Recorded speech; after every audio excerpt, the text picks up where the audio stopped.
안녕하십니까. 리차드 형 양성입니다. 오늘이 4월 2일 목요일, 지금 현재 시각 오후 1시 30분 잡아되고 있습니다.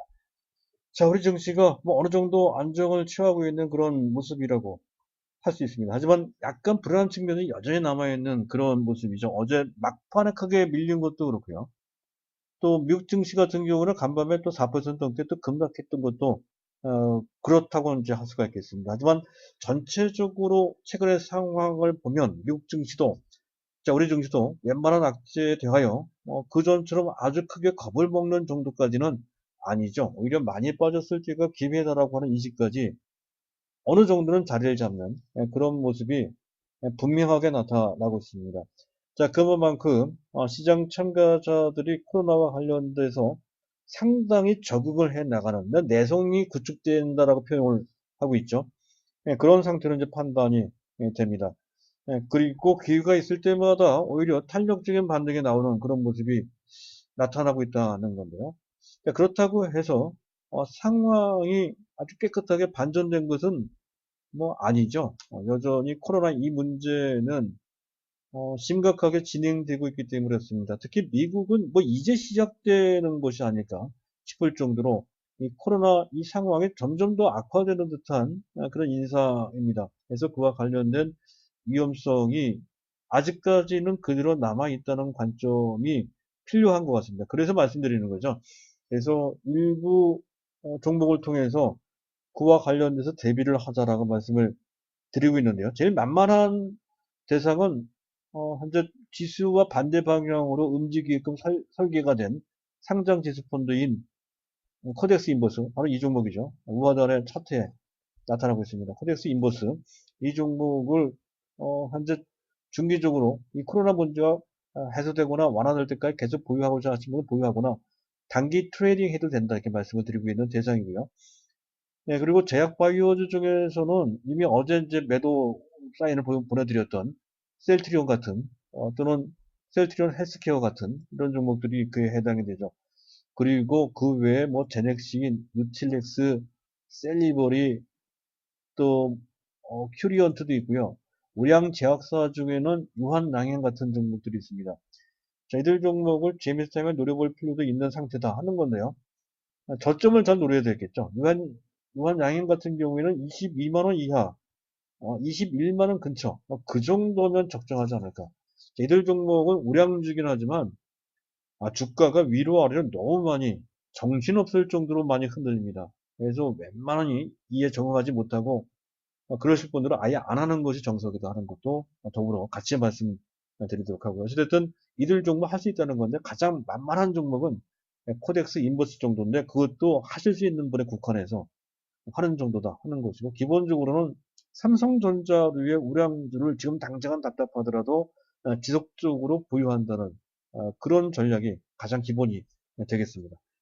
자, 오늘 제가 말씀드릴 것은 시장 정보과 함께 또 한 가지 우리가 갖고 있는 삼성전자 및 비메모리 반도체 또는 5G 중에서 RFHIC 같은 자 이런 종목도 좋은데 그거 말고요 한 종목 정도가 더 부강이 될 필요가 있다는 거죠. 코로나에도 좀 대비를 좀 해야 되겠고 그리고 현재 소프트웨어 쪽도 한 종목 정도 있어야 된다는 거죠. 우리는 하드웨어로 되어 있으니까 현재 솔루션과 관련된 우량주 한 종목을 편입시킬 필요가 있다는 관점에서 네이버를 제가 말씀드리고 싶습니다. 네이버 이 종목 네이버 자, 이 종목이 현재 어려운 상태에서 반등이 제법 나오고 있고 V자 반등이죠. 자, 오늘 같은 날에도 한 5.5% 추가 상승을 하는 탄력적인 모습이 나옵니다. 근데 여기서 끝일 것 같지가 않아요.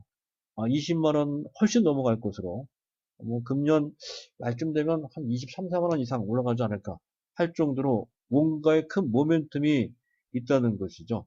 그래서 이 종목을 소개를 좀 해드릴까 합니다. 그래서 거기에 어느 정도 수긍이 되시는 분들 같은 경우는 다른 종목을 팔아서라도 네이버를 좀 잡아야 되지 않을까 싶어서 이제 뭐 준비를 했는데요. 자, 순서를 밟아가면서 말씀을 드릴까 합니다.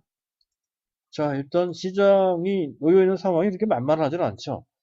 자, 마이크 펜스 전 미국의 부통령입니다. 이 사람이 현재 미국의 상황을 제2의 이탈리아라고 이렇게 비유를 했습니다. 사망자가 10만 명 내지 24만 명 정도 수준까지 이를 수 있다. 최악의 경우는 100만 명이 넘어갈 수도 있더라고. 그렇게 무서운 얘기까지 했습니다. 더군다나 현재 이렇게 셧다운, 봉쇄 정책이 장기화되면 실업 대란으로 연결될 수 있다는 거죠. 현재 실업률이 3.5%로서 사상 최저치 수준인데 이 상태에서 10%만 넘어가면 사회적인 동요까지 일어난다는 거죠. 거기다가 뭐 20%, 30%는 큰일 납니다. 그렇게 되진 않겠지만 그런 식이 될 수도 있다라고 이제 얘기를 하고 있는 거고요. 실제로도 실업 대란 조짐이 좀 있어요. 지난주에 있었죠. 실업수당 신청 건수가 328만 건이나 갑작스럽게 16배 이상 급증한 것도 그렇고요.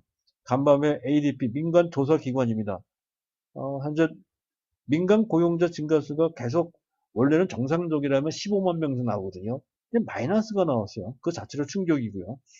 또 내일 나올 노동부의 정부분, 민간 부분, 비농업 부분을 제외한 그런 신규 일자리 수입니다. 이것도 매우 중요한 지표인데요. 이게 마이너스가 나면 또 문제가 될 수 있다는 것이죠. 원래는 한 20만 명 넘어가는 것이 통상적인 증가수입니다. 그런 식으로 대란 조짐이 좀 있습니다. 이런 것이 부담이 된다는 것이고요. 또 WTI, 텍사스산 중진료, 원유 가격이 계속 약세입니다. 20달러, 배럴당 20달러 선이 간당간당 되고 있죠.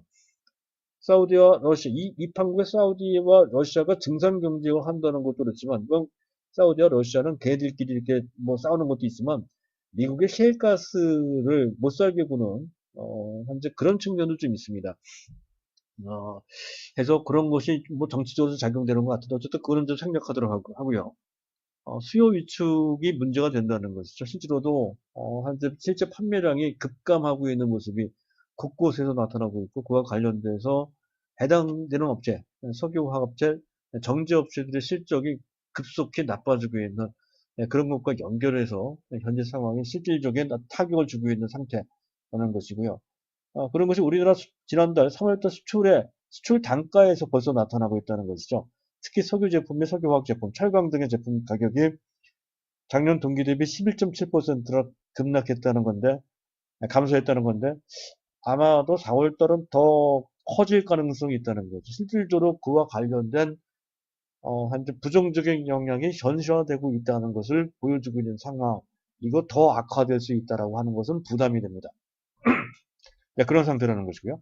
자, 원달러 환율이 1240원 정도 수준으로까지 현재 올라갔습니다. 잠깐 보도록 하죠. 원달러 환율이 현재 1236원이네요. 다소 좀 흔들리는 모습이죠. 이 부분은 다소 지켜봐야 될 것 같습니다. 아주 위험한 정도는 아니지만 조금 불안하게 움직이는 측면이 있다는 것도 부담이 되고 가장 큰 부담은 역시 수급이라고 할 수가 있겠습니다. 자, 오늘도 외국인들이 21 거래일째 순매도하고 있는 그런 모습입니다. 코스닥도 같이 매도하는데 코스닥 매도도 제법 되죠. 1,000억 원 가까이 된단 말이죠. 자, 그런 측면.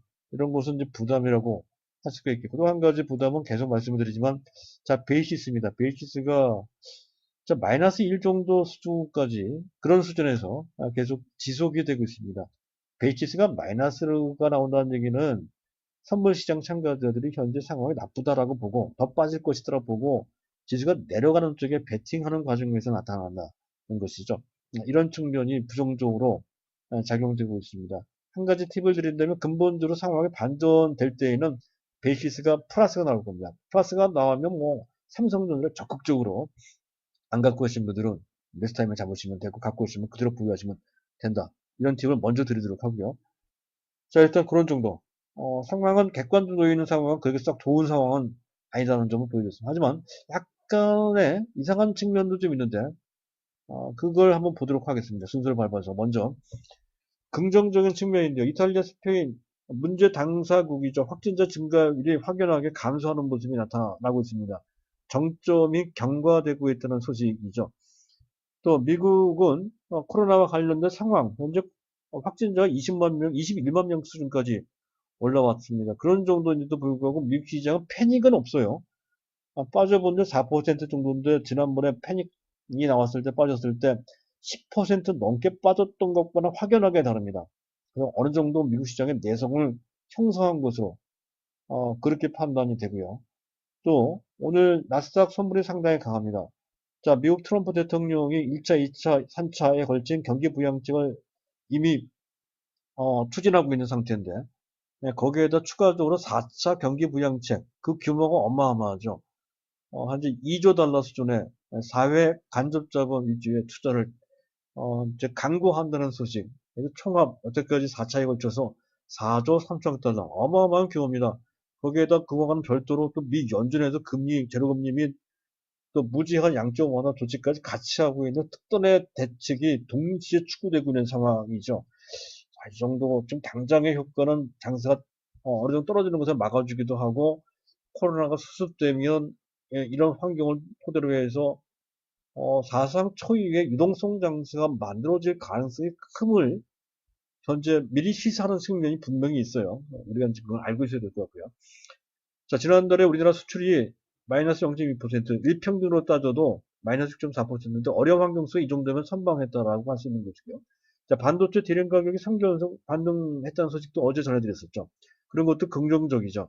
그리고 앞서 얘기했던 것처럼 나스닥 성분이 강하고요. 한 가지 특기할 만하다 했던 것은 코스피 선물입니다. 코스피 선물 쪽에 자, 오늘까지 외국인들이 오늘 8,000계약 넘게 8,600계약이나 매수하고 어제는 16,000계약을 순매수했습니다. 그리고 이 어려운 구간 특히 지난 2월 24일 지수가 폭락하는 기점입니다. 그때부터 지금까지 약 1개월, 한 5주, 한 6주 정도 지나가고 있는 그런 상황인데 그 기간 동안에 외국인들이 현물 쪽에서는 16조 원 넘게 현물 쪽에서 오늘까지 17조 원 정도를 매도했네요. 17조 정도를 매도했는데 선물 보세요. 칸이 작아서 글씨가 잘 안 보이실 것 같은데 어쨌든 외국인들이 5만 5천 계약 정도를 순매수했어요. 상황이 더 빠질 상황이라고 한다면 만약 종합지수가 뭐 한 1430이 1440이 최근 저점인데 그것보다 더 내려갈 정도로 상황이 나쁘다라고 한다면 외국인들이 이런 포지션을 안 취합니다. 현물도 매도고 선물도 매도를 하거든요. 그렇지 않다는 것이죠. 어느 정도 내려가는 데 있어서도 한계가 있고 박스권 저점에서는 매수한다. 이런 관점으로 현물은 매도하지만 기계적으로 매도하지만 그 반대로 선물은 매수한다라고 볼 수 있는 것이고 최근 들어서 종합지수 1500 이상에서 더욱더 강하게 매수를 하고 있는 것을 보면 외국인들의 관점은 그런 것 같아요. 상황이 나빠서 기계적으로 현물은 매도해도 지수가 더 이상 1500 이하로 떨어지지는 않을 것이다 라고 보고 적당히 떨어지면 계속 매수를 하는 그런 스탠스, 그런 태도를 갖고 있는 것으로 판단이 된다는 거죠. 따라서 그런 상황이라면 우리의 목표도 좀 바꿀 필요가 있다는 거죠. 물론 최악의 경우를 설정해 놓고 말씀을 드린 바 있었죠. 그 전에 코로나 문제가 진짜 더 나빠져서 우리 증시, 미국 증시가 더 빠진다라고 했을 때 우리 증시의 최악의 저점은 1350까지도 빠질 수 있다는 말씀을 드렸었는데 지금 외국인들의 태도를 보면 아무리 최악이라 하더라도 1500 정도는 지킬 수 있다라고 그렇게 판단이 됩니다. 해서 그렇게 수정해서 판단하고 참고를 하시면 될 것 같습니다. 물론 거기까지도 안 빠지겠죠. 대략 현재 상황을 해봤을 때 1600 정도면 충분할 것 같은 느낌이 듭니다만 하여간 최악의 경우를 이제 말씀을 드리는데 그것도 그 전보다는 좀 많이 낮은 상태다 이렇게 결론을 내릴 수가 있겠습니다. 일단 그 정도고요. 자 그리고 이제 마지막으로 네이버를 설명을 드릴까 합니다. 네이버. 자, 네이버의 차트를 켜놓고 보겠습니다. 네이버가 차트네요. 자, 네이버가 오늘 같은 날 한 5.8%, 17만 3천 원까지 이제 올라오는 그런 모습을 볼 수가 있습니다. 일단 네이버의 사업 구성을 보면 이런 광고가 가장 주된 사업원이 됩니다만은 광고 외에 광고는 아마도 이 코로나 사태를 맞아 광고 부분은 조금 안 좋을 겁니다. 근데 광고를 제외한 나머지 부분을 보면 광고도 있지만 콘텐츠나 핀테크, 이커머스 쪽은 거의 타격을 안 받을 것으로 보이고 또 그 자체가 4차 산업과 관련되어 있는 4차 산업이라고 하는 그런 변화, 큰 변화죠. 그 변화에 부합하는 사업이라는 것이죠. 콘텐츠, 핀테크, 이커머스 같은 전자상거래입니다. 이런 것이 4차 산업혁명과 아주 부합되는 그런 사업 구성을 갖고 있다는 것. 즉 4차 산업혁명 때문에 그와 관련된 종목들이 올라간다면 미국에서 보면 구글이나 또 아마존이나 또는 페이스북 같은 종목과 같은 부류의 사업 성격을 갖고 있다. 이렇게 보시면 됩니다. 네, 그런 기본적인 그런 흐름에 부합된다는 것이 가장 중심이 될 것 같고요. 그리고 제가 말씀드리고 싶은 것은 코로나와 관련된 반사이익을 그 어떠한 종목보다도 뭐 신약 개발주나 이런 것보다 더 구체적이고 신뢰성 있게 현재 그 수혜를 받는다는 관점이 되겠습니다. 일단 이 코로나 사태, 역사적인 인류가 한 번도 최근 들어서 경험을 해보지 못한 새로운 사태를 맞이해서 비대면 사람과 사람이 직접 만나서 어떤 일을 하는 그런 것이 아닌 만나지 않은 상태에서 하는 그런 산업이 뜬다는 거죠. 그런 비즈니스나 그런 문화가 만들어진다는 것이죠. 비대면. 그 비대면 산업이 급속도로 확대될 소지가 상당히 크다는 건데 지금 네이버가 주업으로 하고 있는 사업이 다 그것과 관련되어 있다는 것이죠. 콘텐츠, 이커머스, 핀테크 사업이 다 그런 부분이고요.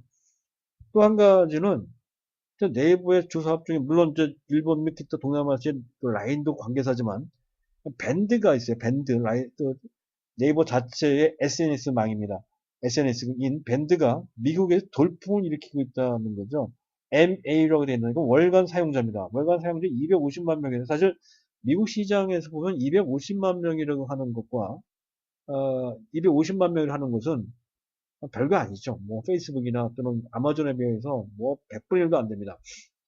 그렇긴 하지만 최근에 상당한 돌풍을 일으키고 있다는 건 굉장히 빠른 속도로 현재 그 이용자가 급증하고 있다는 건데 그럴 만도 한 것이 네이버에서 하고 있는 것이 현재 원격 근무나 특히 원격 강의에 특화된 커뮤니케이션 툴을 현재 제공하고 있기 때문에 그런 것이죠. 라이브 강의할 때 또 출결 체크하고 출석 점검 이런 거 그리고 과제 수행할 때 그런 것도 이제 원활하게 할 수 있는 시스템이 구축되어 있고요.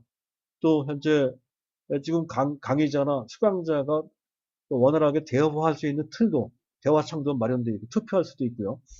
또 이런 식으로 그 툴이 잘 개발되어 있다는 것이죠. 그것이 이제 최근에 크게 미국에서 부각이 되고 있다는 건데 주로 이러한 그런 어떤 특정 분야이든 전체 공통 일반 분야든 간에 이런 SNS 시장에서는 그 시장을 제일 먼저 선점하는 업체가 또는 그런 그 서비스가 시장을 장악하는 측면이 상당히 강합니다. 가장 대표적인 것이 페이스북 같은 또는 유튜브나 또는 넷플릭스나 이런 쪽이 그렇다는 것이죠. 미국 시장은 더욱더 그래요. 그것도 미국 시장에 직접 공략을 해서 상당한 반향을 일으킬 정도로 하면 다른 나라에서 통한다는 얘기가 되거든요. 그래서 네이버가 그동안 지금 한국어권이 아닌 비한국어권에서는 고전을 면치 못했는데 이 뭡니까? 이 밴드를 통해서 미국권의 영어권의 중앙인 미국에서 반향을 일으킨다면 특히 이러한 커뮤니케이션 툴로 현재 원격 근무나 원격 강의를 하는데 적합한 툴로서 인정받는 수준이 나온다라고 했을 때 그 효과는 우리가 생각했던 것보다 훨씬 높을 가능성이 높다는 것이죠. 그러니까 상당히 강한 모멘텀이 될 소지가 있다는 거. 이제 막 시작이란 말이죠. 물론 그것이 아니라 하더라도 실적이 상당히 좋아요. 2020년도 금년 그 매출은 7.5조 원 정도로 작년 어려운 상황 속에서도 탄탄하게 약 15% 가깝게 증가될 것이다 하는 것인데 현재 그 매출만 증가되는 것이 아니라 영업이익도 8,200억 정도로서 한 15% 같이 비슷한 수준으로 증가된다는 것이고 영업이익률도 한 11% 정도로 탄탄하게 그 정도를 유지한다는 것도 상당히 그 고무적이고요. 어쨌든 이런 상황 속을 특히 이런 상황 속에서 이런 상황 특기할 만한 그 포인트는 이커머스 전자상거래 쪽이 최근 들어서도 이 코로나와 관련 없이도 좋아지고 있는데 코로나와 관련돼서 더욱더 빠르게 그 부분이 성장이 되면서 현재 거래액이 약 18조 원 정도 된다고 그래요. 근데 이런 정도라고 한다면 굉장히 그 속도가 빨라지면서 50조 원, 60조 원 정도 되는데 불과 3년 내지 5년 정도만 달성할 것 같다는 전망이 나오고 있습니다.